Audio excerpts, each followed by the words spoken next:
इस वीडियो के अंदर में सिर्फ और सिर्फ प्रॉब्लम ही डिस्कस नहीं करेंगे, लेकिन उसका मैं आपको सॉल्यूशन भी प्रोवाइड करूंगा कि इंग्लिश परफेक्ट में किस तरीके से सॉल्व करना चाहिए। अब बहुत सारे लोगों का क्वेश्चन ये होता है कि एडवांस के लिए इरोडो करना जरूरी होती है या नहीं। अगर हमने इरोडो नहीं किया तो हमारी 5000 के अंडर रैंक आ सकती है या नहीं। और क्या मैंने अपने टाइम पे इरोडो की थी या नहीं। मेंस खत्म होने से पहले ही आप सिक्योर कर लोगे कि आपकी अंडर 5000 रैंक तो आ रही है। JEE main is the biggest enemy of your JEE advance. ये वीडियो हर एस्पिरेंट के लिए इंपॉर्टेंट है, जिसने जब अपनी प्रिपरेशन स्टार्ट की थी तब उसका गोल कोई सरकारी कॉलेज नहीं, लेकिन उसका गोल एक आईआईटी था। हर किसी एस्पिरेंट का गोल आईआईटी बॉम्बे, आईआईटी दिल्ली है। उसे पता भी है कि इसके लिए हमें जेईई एडवांस देनी पड़ेगी, लेकिन ज्यादातर लोग प्रिपरेशन सिर्फ और सिर्फ जेईई मेंस की कर रहे हैं। अब जो लोग रिनाउंड कोचिंग में है या जिन लोगों की प्रिपरेशन बहुत ज्यादा अच्छे लेवल के ऊपर में चल रही है, वो तो पैरेलली जेईई एडवांस के लिए प्रिपेयर कर रहे हैं। वो जेईई एडवांस के टेस्ट सीरीज भी दे रहे हैं, वो लोग जेईई एडवांस के क्वेश्चन भी सॉल्व कर रहे हैं। लेकिन जिन लोगों की प्रिपरेशन उतनी ज्यादा बेटर वे में नहीं चल रही, जो लोग मेंस में ही स्ट्रगल कर रहे हैं, उन लोगों को ऐसे लगता है कि हम पहले मेंस क्लियर कर लें, उसके बाद जब हमें टाइम मिलेगा तो हम जेईई एडवांस के लिए प्रिपेयर कर लेंगे। और बहुत सारे लोगों के दिमाग में तो ये मिथ है कि जब तक हम जेईई मेंस लेवल नहीं कर रहे थे, हम एडवांस लेवल के ऊपर में नहीं पहुंच सकते। देखो डेफिनेटली ये फैक्ट सही है कि जेईई एडवांस लेवल जो है वो बहुत ज्यादा डिफिकल्ट है as compare to JEE mains level,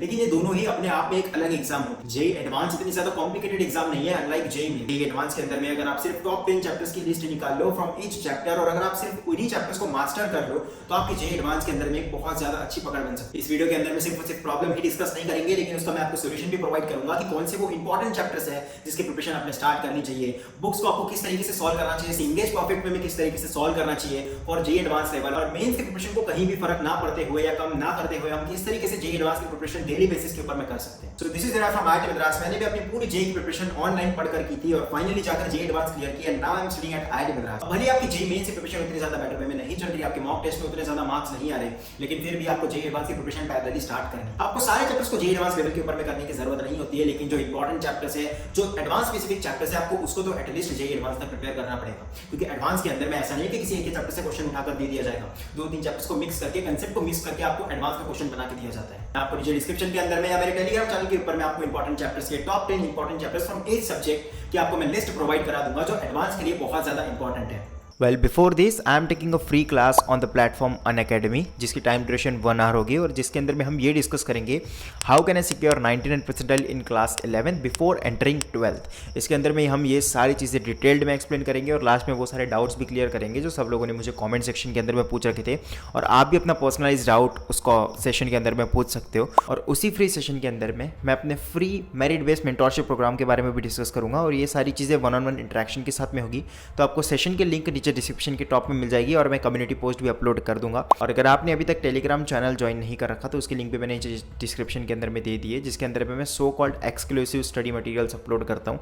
and make sure to join the session, जो होगा 16 दिसंबर को 9 PM। सो 8:50 PM को ही रेडी हो जाना, ज्वाइन कर लेना क्लास। क्या पता 1 घंटे के क्लास के अंदर में आपको ये रियलाइज़ हो जाए कि जितना मैं पढ़ाई कर रहा हूँ, जितना मैं कर रहा हूँ, उतना ज़्यादा सफिशिएंट नहीं है, या अगर मैं उतना ज़्यादा लेवल के ऊपर मैं कर भी रहा हूँ तो आपको ये पता लग जाए कि इतनी मिनिमम परसेंटाइल तो मेरी आना पक्का है। उसके बाद हम सामने का प्लानिंग कर सकते हैं कि जेईई एडवांस में हमारी कितनी रैंक आएगी, हमें अपनी प्रिपरेशन और किस तरीके से बढ़ाने की ज़रूरत है। So make sure to check out the link. अब टॉपिक के ऊपर मैं वापस आते हैं। मैं आपको स्टेप वाइज बता देता हूँ आपको एडवांस की प्रिपरेशन स्टार्ट किस तरीके से करनी है। आपकी जो मेंस की प्रिपरेशन चल रही है उसको तो एज इट इज रखना है। आपको जिस तरीके से क्वेश्चन सॉल्व कर रहे थे, टेस्ट दे रहे थे, उसको तो वैसे ही। अगर आपको एडवांस की प्रिपरेशन मेंस के पैरेलल ही स्टार्ट करनी है तो आपको अपने स्टडी आवर के अंदर में 2 to 3 इयर्स ज्यादा ऐड करने पड़ेंगे।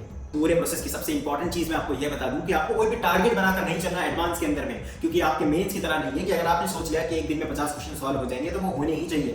एडवांस में जब इनिशियली आप स्टार्ट करते हो तो आपको वो लेवल बिल्ड होने में, आपके माइंडसेट एडवांस लेवल तक आने में आपको बहुत ज्यादा समय लगता है। और यही एक one of the main reason होता है कि बहुत सारे लोग एडवांस की प्रिपरेशन स्टार्ट ही नहीं करते। आप मेंस के तो 25 से 30 क्वेश्चन 1-2 घंटे के अंदर में सॉल्व कर लेते हो, लेकिन जब आप एडवांस की प्रिपरेशन इनिशियली स्टार्ट करते हो तो पहले तो आपको 10 क्वेश्चन सॉल्व करने के लिए भी 1-2 घंटे लग रहे हो। करना यह है कि सिंगेज के अंदर में सबसे पहले आपको उसके इलस्ट्रेशन क्वेश्चन सॉल्व करने और इलस्ट्रेशन क्वेश्चन के अंदर में आपको बिना सॉल्यूशन देखे उसको सॉल्व करना है। अगर आप वहीं पर अटक गए तो आप सॉल्यूशन देख सकते हो। इलस्ट्रेशन क्वेश्चन सॉल्व करने का मोटिव ये रहेगा कि एप्लीकेशन किस तरीके से होती है कंसेप्ट की क्वेश्चन के अंदर में, हम ये सीखने की कोशिश करें, भले इसका सॉल्यूशन देखना पड़े फिर भी चलेगा। अब जो उसके सिंगल करेक्ट क्वेश्चन होते हैं वो तो आपकी मेन स्पेसिफिक प्रिपरेशन होगी। जो सिंगल करेक्ट क्वेश्चन सॉल्व कर रहे हो, 25-30 क्वेश्चन आप टाइम लगाकर सॉल्व कर रहे हो, उससे तो आपकी मेन की प्रैक्टिस हो जाएगी। लेकिन जैसे आप मल्टीपल चॉइस क्वेश्चन के अंदर में जाते हो या इंटीजर क्वेश्चन में जाते हो, तब आप नोटिस करोगे कि मल्टीपल चॉइस क्वेश्चन इंग्लिश के अंदर में इतने ज्यादा डिफिकल्ट नहीं है, लेकिन जो आपको एक्चुअल एडवांस लेवल की जो आपको थिंकिंग लगानी पड़ेगी वो आपकी आएगी इंटीजर बेस्ड क्वेश्चन के अंदर। जो इंटीजर बेस्ड क्वेश्चन रहेंगे या जो आपकी प्रीवियस ईयर बुक है उसके अंदर में एडवांस के जो पीवाईक्यूज होंगे, आपको उसके एडवांस लेवल के क्वेश्चन सॉल्व करते जाने उसी स्पेसिफिक चैप्टर के। अगर आप रोटेशनल क्वेश्चन सॉल्व कर रहे हो तो आपको रोटेशनल के प्रीवियस ईयर क्वेश्चन सॉल्व करते जाने एडवांस लेवल। जब आप मल्टीपल चॉइस क्वेश्चन या इंटीजर वैल्यू क्वेश्चन सॉल्व कर रहे हो तो उसके अंदर में आपको बिल्कुल भी सॉल्यूशन नहीं देखना। 4 से 5 क्वेश्चन उठा लो, उसे सॉल्व करते जाओ। एक क्वेश्चन के ऊपर में 2 से 3 मिनट दिए, 3-4 मिनट दिए, उसके बाद में अगर वो सॉल्व नहीं हो रहा नेक्स्ट क्वेश्चन के ऊपर में ऐसे नेक्स्ट करते जाओ। एक ही टाइम पर बैठकर आपको उसके ऊपर में 20-30 मिनट बैठकर नहीं सोचना है, उसको अलग अलग टाइम पर अलग अलग अपने थॉट दो। अगर फिजिक्स के क्वेश्चन सॉल्व नहीं हो रहे, केमिस्ट्री पे जाओ, केमिस्ट्री सॉल्व नहीं हो रहा, मैथ्स पे जाओ, उसके बाद फिर फिजिक्स के ऊपर में आओ। लेकिन आपको सोल्यूशन नहीं देखिए, आपको अपना माइंडसेट बिल्ड करना है कि मैं किस तरीके से जे एडवांस लेवल के क्रिटिकल क्वेश्चंस को सोच सकता हूं। अब इस पूरे प्रोसेस के अंदर में आपको इनिशियली बहुत ज्यादा टाइम लग रहा होगा, लेकिन आपको बिल्कुल भी डीमोटिवेट नहीं होना है। किसी भी 1-2 चैप्टर्स को, हर एक चैप्टर को आपको अप टू एडवांस लेवल पहुंचा दो, और जब आपके उससे एडवांस की सॉल्व होना स्टार्ट हो जाएगा तो आपको एक कॉन्फिडेंस आने लगेगा अंदर से। और उसके बाद जितना समय आपको पहला चैप्टर करने में लगा था, उससे 1/4 या 1/8 तक टाइम आपको लग रहा होगा बाकी के सारे चैप्टर्स करने में, क्योंकि आपका माइंडसेट एडवांस लेवल का बन चुका है। अब एडवांस लेवल के लिए भी फिजिक्स के लिए तो बहुत बेहतरीन सॉल्यूशन आपके पास में अवेलेबल है। जो कोटा के टॉप क्वेश्चंस होते हैं, जो हर एक कोचिंग अब रिपीटेटिवली अपने कोचिंग के अंदर में रेजिस्ट्रेशन क्वेश्चन के अंदर में इसको कराती है, आप ट्राई करो कि वो क्वेश्चंस आपको मिल जाए। आप मेरा टेलीग्राम ग्रुप ज्वाइन कर सकते हो, उसके अंदर में मैंने क्वेश्चन प्रोवाइड करा रखे हैं और मैं एक और बार सेंड कर दूंगा। या जो आप फिजिक्स गैलेक्सी की बुक है उसके अंदर में भी ज्यादातर उसके सारे क्वेश्चंस दे रखे हैं। उन क्वेश्चंस को लो, 3-4 बार उस क्वेश्चन को सोचने की कोशिश करो, अगर क्वेश्चन सॉल्व नहीं होते फिर सॉल्यूशन देखो। और इस प्रोसेस में आपको एक चीज मैं ये रिकमेंड कर दूं कि इसको सबसे डिफिकल्ट चैप्टर से स्टार्ट करना, लाइक जैसे रोटेशनल मोशन हो गया या काइनेमेटिक्स के बहुत अच्छे क्वेश्चन एडवांस के अंदर में पूछे जाते हैं। अब बहुत सारे लोगों का क्वेश्चन ये होता है कि एडवांस के लिए इरोडो करना जरूरी होती है या नहीं, अगर हमने इरोडो नहीं किया तो हमारी 5000 के अंडर रैंक आ सकती है या नहीं। पर क्या मैंने अपने टाइम पे इरोडो की थी या नहीं? पर इसका आंसर तो यस है, मैंने अपने टाइम पे इरोडो की थी।